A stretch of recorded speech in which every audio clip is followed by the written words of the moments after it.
গাভী দুধ দেবে এটাই স্বাভাবিক, তবে গর্ভধারণ ছাড়াই 18 মাসের বাকনা বাছুরটি দুধ দিচ্ছে। অস্বাভাবিক এই ঘটনায় চাঞ্চল্য ছড়িয়েছে শরীয়তপুরে। না জেনে অনেকে একে অলৌকিক মনে করলেও পশু বিশেষজ্ঞরা বলছেন হরমোনের প্রভাবে বিরল এই বৈশিষ্ট্য দেখা যেতে পারে। শরীয়তপুর প্রতিনিধি রকুনুজ্জামান পারভেজের পাঠানো তথ্য ছবিতে ডেস্ক রিপোর্ট। শরীয়তপুরের জাজিরা উপজেলার পালেচর ইউনিয়নের কাথুরিয়া মধু মাতবর কান্দি গ্রাম। দেশি জাতের গরু পালন করেন এখানকার হুমায়ুন শরীফ দম্পতি। তাদেরই 18 মাস বয়সী বকনা বাছুরটি হঠাৎ দুধ দেয়া শুরু করে।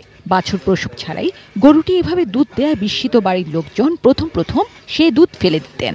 কুরবানির আগে খাবার দিচ্ছিল, দেওয়ার পরে আর কি হঠাৎ একদিন দেখতে পারলো যে এরকম মানে দুধ দিতেছে। আমরা ডাক্তার না পরীক্ষা করে দেখছিলাম, পরীক্ষা করে দেখার পরেও এটার ভিতরে কোনো বাছুর পাইনি এবং কি সাধারণত এটা নিতেছে। এবং মানুষে একজনে হঠাৎ একদিন খাইলো, খাওয়ার পরে বললো যে আমি একটু ভালো অনুভূতি করতেছি। এখন মানুষের কথা তো এক একজন এক এক রকম করে বলে।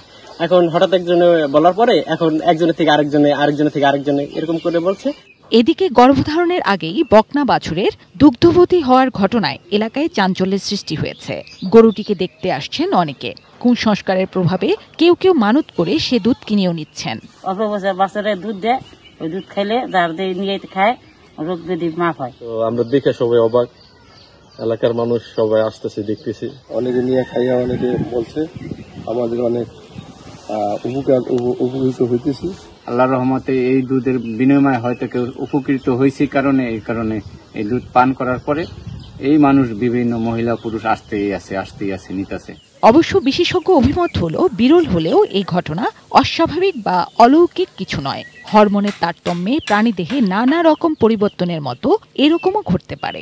শরীয়তপুরের জাজিরা উপজেলায় 18 মাসের একটি বকনা গরু দুধ দিচ্ছে। এটা হরমোনাল ইমব্যালেন্সের কারণে হয়ে থাকে। ইতিপূর্বেও আমরা দু এক জায়গায় এরকম দেখেছি।